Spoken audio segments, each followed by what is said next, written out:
Before we begin, viewer discretion is strongly advised. The following is for educational and entertainment purposes only. This is the verbatim federal courtroom testimony of the Sean Diddy Combs trial, as reported by Inner City Press. In a packed Manhattan courtroom, the walls finally started to crack around one of hip-hop's most powerful men. Not because of a celebrity statement or another leaked video, but because of a man the public barely knew. Until now. Gene Deal, Diddy's former bodyguard, has been speaking out for years, and nobody listened. Now, the courts are. Deal's long-ignored warnings have become undeniable as shocking footage and witness testimonies surface, matching his stories with eerie precision. On day 7 of the trial, sources inside the courtroom say jurors went pale as one of Deal's claims was confirmed on video. Diddy's hands trembled. He looked broken. What happens when the man who once protected you turns into the one who tears your empire down? This isn't just testimony. It's the moment Diddy's defense may have truly collapsed. Let's break down how Gene Deal's receipts just changed everything. Gene Deal has been talking for years, but almost no one in the public took him seriously. A former bodyguard to Sean Diddy Combs during the peak of Bad Boy Records, Deal spent years by Diddy's side, witnessing both the public persona and the private chaos. In countless interviews and podcasts, Gene described a darker world behind Diddy's glamour. Violent outbursts, manipulation, surveillance, and even sinister parties with celebrities and underage guests. Until recently, many chalked it up to bitterness or fame chasing. But now, in the middle of Diddy's federal sex trafficking trial, his claims aren't just resurfacing. They're being confirmed in court. Deal said Diddy ran his empire more like a military operation than a music label. Staff members were assigned roles, secrets were locked down, and privacy was an illusion. He claims Diddy controlled everyone, from assistants to artists, through fear, loyalty, or drugs. In earlier years, Deal claimed he witnessed moments of physical abuse between Diddy and Kim Porter, the late mother of several of Diddy's children.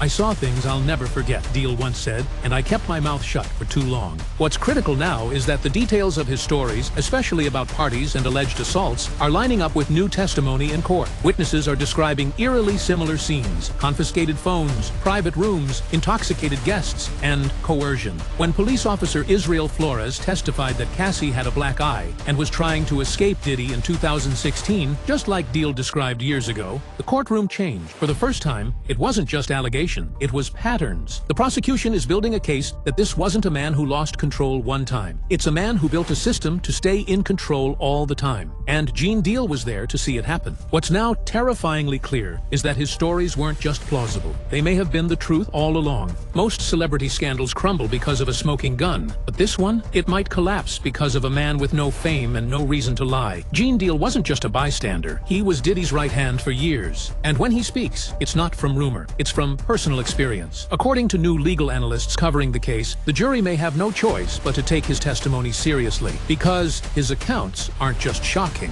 they're consistent. In a recent interview, Deal said something that struck people as chilling. "You protect a man's body for years, but you can't protect his soul." He admitted to feeling complicit in the silence that allowed Diddy's behavior to go unchecked. And when he described the infamous freak-offs, private gatherings where Diddy allegedly forced women and men into sexual acts while recording the entire event, he claimed it wasn't just about pleasure, it was about leverage. Deal said, "The camera was always rolling, always. If you ever turned on Diddy, he had the footage to destroy you." These claims now echo Cassie Ventura's allegations, Lil Rod's federal lawsuit, and statements from other accusers, some of which reference NDAs, secret recordings, and threats. That makes Deal's statements harder to dismiss. Even more disturbing? Deal suggests Diddy's mother, Janice Combs, may have enabled some of his son's darker tendencies. According to Gene, the household didn't discourage control, it taught it. He described moments when Janice allegedly ran a modeling agency that was actually a cover for a brothel serving high-end clients. The court hasn't confirmed those claims, but the prosecution seems to be threading a larger narrative that Diddy's behavior wasn't accidental. It was inherited, refined, and enforced. During the latest trial session, a courtroom observer said several jurors visibly reacted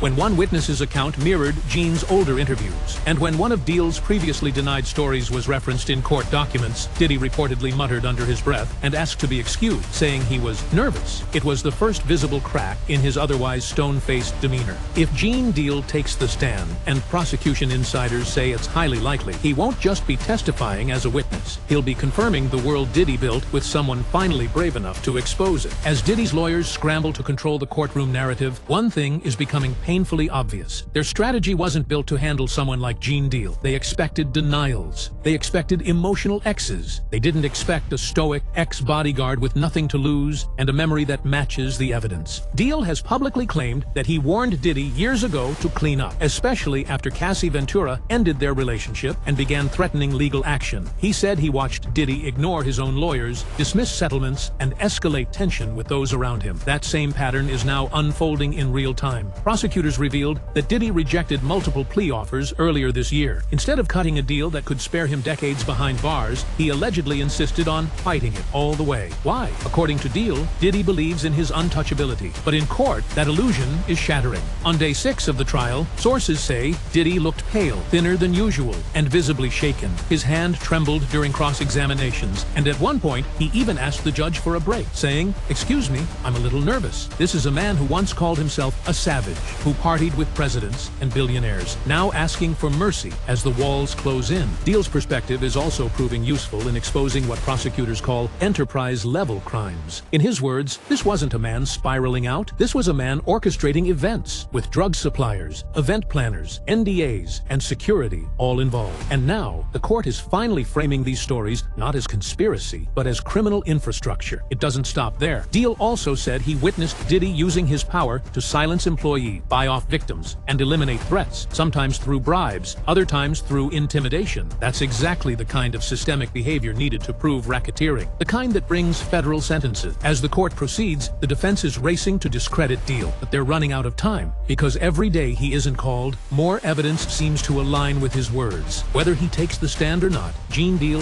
has already reshaped this trial. And for Diddy, that might be the most dangerous thing of all. Gene Deal's accounts don't just bolster the prosecution's evidence, they reshape how the public and the jury are understanding the abuse allegation. For years, stories of Diddy's alleged violent outbursts and manipulative behavior were largely confined to gossip blogs or anonymous tips. But now, with Deal detailing specific incidents that align with sworn testimony and police reports, those stories have evolved into something the jury can no longer ignore. In interviews going back nearly a decade, Deal described an incident in which Kim Porter, Diddy's former partner and the mother of 3 of his children, had to physically defend herself from Diddy by slashing his wrist with a broken object after a violent argument. At the time, people dismissed Deal's story as exaggerated. But during the trial, new testimony confirmed that Porter had been seen at Cedars-Sinai Hospital shortly after an undisclosed domestic dispute. Though she never spoke out publicly, the alignment of Deal's timeline with that ER report has given his version of events new weight. Deal also described, with striking clarity, the environment surrounding the now infamous freakoffs, the alleged drug-fueled sex parties at Diddy's mansion. According to Deal, these events weren't spontaneous. They were choreographed. Security was told to confiscate phones, the lighting was set to specific tones, and guests were instructed on where to go and what to wear. This lines up almost exactly with what Cassie Ventura and other women have testified to, including claims that they were invited to participate in sex acts they never fully agreed to. Diddy allegedly referred to the events as experiences and was known to watch recordings of them after the fact, something Deal says he personally witnessed. Cassie herself admitted that during the early years of her relationship with Diddy, she was complicit, scheduling some of the parties, arranging for other women, and at times supplying drugs. But she explained this as part of the psychological control she was under, and again, Deal's interviews back this up. They didn't even know they were being abused. He, Diddy, made them feel like they owed him. This recontextualization of abuse, from impulsive anger to a calculated system of psychological domination, is perhaps the most damaging thing Deal's testimony does. It shows Diddy wasn't simply a man who snapped. He was a man who allegedly engineered environments where people felt too powerless or too high to say no. And in court, that's not just immoral, it's criminal. If the courtroom was the outer stage, Deal had access to the backstage. He was the muscle behind the bad boy empire, tasked with ensuring Diddy's safety. But what he saw behind those velvet ropes has now become damning testimony. In numerous podcasts, Deal painted a picture of Bad Boy not as a music label, but as a lifestyle cult, where loyalty was enforced through intimidation and shame, and where indulgence in drugs, sex, and violence wasn't just accepted, it was required. Deal described the headquarters as being outfitted like a command center. Surveillance systems weren't just for fans or intruders, they were inward-facing, used to monitor employees, partners, and even romantic relationships. Everybody was watching everybody, Deal said in a 2022 interview. Nobody knew who the camera was really on. This revelation gains weight, considering prosecutors have now submitted photos and metadata from surveillance cameras inside one of Diddy's New York properties, images that appear to capture several guests being escorted into private rooms. But perhaps the most disturbing part of Deal's recollections involves what he calls grooming protocols. protocol. According to him, new hires or collaborators, particularly women, were often put through a process of exposure, where they would be tested to see how far they would go. They'd fly them out, get them high, and then see what they'd do on camera, he claimed. Those who resisted were quickly cut off. Those who complied became regulars at parties, and, in some cases, Diddy's romantic partners. Deal's proximity also allowed him to see how potential threats were neutralized. One woman, according to Deal, allegedly tried to expose a drug incident involving a young artist. The next week, she was on a flight to Paris, with a non-disclosure agreement and a cash envelope. It's a well-oiled machine, Deal said. It's not chaos, it's structure disguised as chaos. Legal experts say this is a critical distinction for the prosecution, painting the alleged crimes as part of an orchestrated enterprise rather than random, reckless behavior. And Deal's testimony, should he take the stand, could be the thread that ties decades of accusations together. He knows where the cameras were. He knows when the security guards were told to look away. And he knows how the empire kept itself insulated while trafficking in secrets and silence. Diddy has always been about image. The fur coats, the champagne, the private jets, the all-white Hamptons parties. He branded himself not just as a music mogul, but as a symbol of control. But in court, that persona is disintegrating, and no one has highlighted that unraveling better than Gene Deal. On the 6th day of trial, courtroom reporters noted a dramatic shift in Diddy's appearance. Gone was the larger-than-life aura. He looked gaunt, pale, exhausted. A journalist from The Breakfast Club remarked, "It's like he aged 5 years in 5 days." Deal had commented in the past that Diddy's worst fear wasn't jail, it was irrelevance. He could handle prison, but he couldn't handle not being seen, Deal said. And now, here he is, center stage in a trial where every detail undermines the image he spent decades building. The prosecution's strategy has focused not just on presenting evidence, but on dismantling the myth. Witness after witness is being used to chip away at Diddy's credibility, painting him as paranoid, controlling, and erratic. Former staff describe him requiring absolute control over every detail, from the playlist at a party to the drug dosage guests were allegedly given. He didn't just host the parties, one witness said. He orchestrated every minute of them. This contrasts sharply with Diddy's defense, which has tried to paint him as a passionate, if misunderstood, artist. But the image isn't holding up. After one particularly damning piece of audio evidence was played, allegedly showing Diddy ordering a woman into a private room, he visibly flinched. And when the judge asked if he needed a recess, Diddy reportedly declined, but kept looking at his legal team in panic. A few minutes later, he asked for a bathroom break and whispered, "I'm shaking." These reactions haven't gone unnoticed by the jury. Body language experts consulted by news outlets suggest that Diddy's physical breakdown, his fidgeting, his uncharacteristic silence, even his pale complexion, might be influencing jurors more than any single testimony. He no longer looks like a mogul fighting back. He looks like a man who knows the empire he built is collapsing in real time. For years, Diddy projected an aura of invincibility, but in the quiet, sterile walls of a federal courtroom, that aura has turned into vulnerability. And with Gene Deal's narrative echoing throughout the evidence, what was once considered bravado now reads as desperation. The jury sees it, the public sees it, and most importantly, Diddy sees it. As the prosecution's case grows stronger, Diddy's defense team is running out of room. Their strategy, which initially revolved around portraying Cassie Ventura and other accusers as opportunists or scorned ex-partners, is backfiring, especially in light of the testimonies now being backed by former insiders like Gene Deal. What was once framed as a personal grudge or an ex-lover's exaggeration is now being validated by a man who spent years inside Diddy's inner sanctum, and the defense team is visibly scrambling to keep up. In one of the more chaotic courtroom moments, the defense attempted to discredit Cassie by presenting text messages from 2009 showing flirtatious and explicit exchanges with Diddy. "You were enjoying the freakoffs," one defense attorney said. "You initiated some of them." Cassie didn't deny it. Instead, she doubled down on the emotional and psychological control she endured. "Yes, I participated," she said plainly, "because I believed I had to." The jury watched as she took accountability not just for what she experienced, but for what she enabled, and that level of candor may have made her even more credible in their eyes. When the defense attempted to bring up Cassie's romantic ties to Michael B. Jordan and Kid Cudi during her breaks from Diddy, the prosecution objected, and the judge seemed inclined to agree that it wasn't relevant to the core charges. The moment underscored just how desperate Diddy's legal team had become. They weren't building a solid defense. They were trying to muddy the waters with tabloid drama. And then there's the growing scrutiny around Diddy's decisions outside the courtroom. Former attorney Benjamin Brafman reportedly advised Diddy to settle with Cassie in 2023 for $10 million. Diddy instead paid $30 million.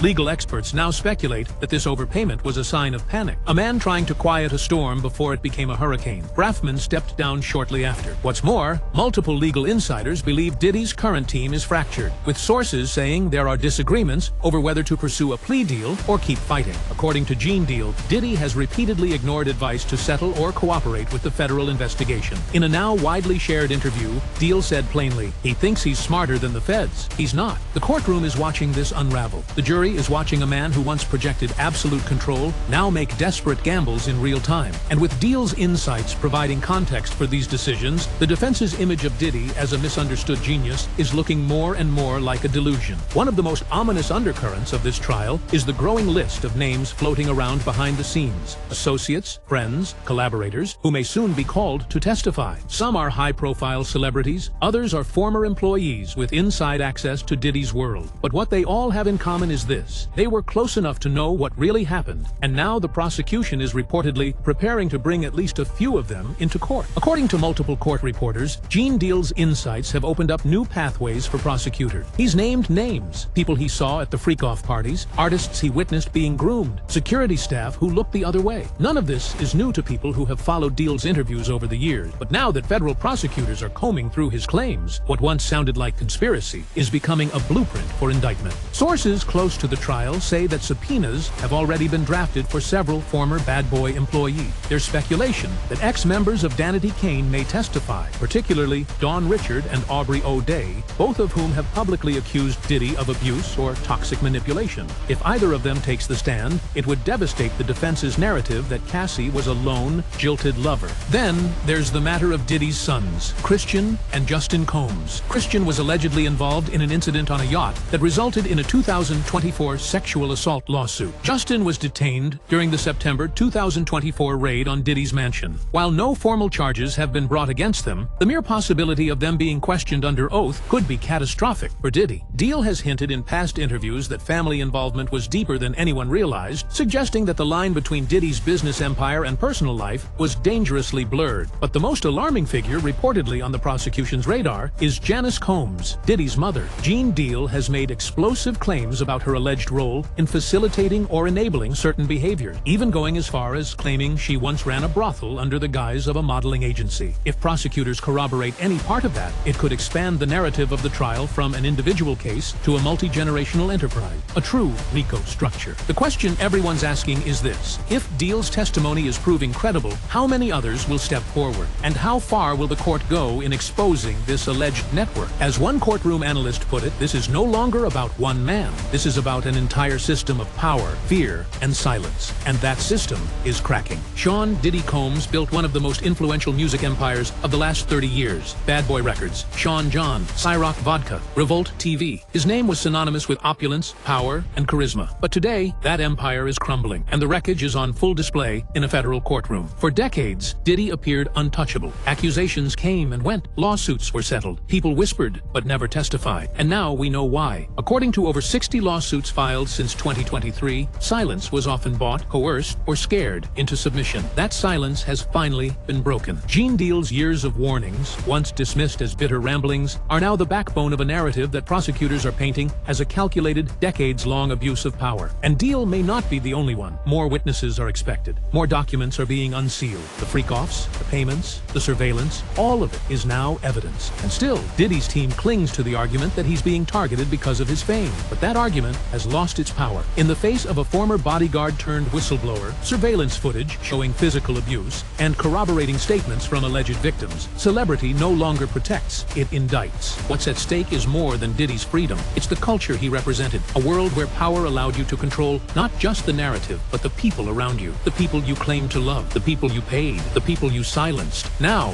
those people are speaking. The jury is listening. And Diddy, once the orchestrator of every scene, is no longer in control of the story. Whether or not he's convicted on every count, one thing is clear. The man once known as Puff Daddy, then P. Diddy, then Love, has lost the one thing he prized above all else: control of his image. And no rebrand can fix what's now unraveling, minute by minute, in a courtroom where his secrets are being laid bare by the people who used to protect them.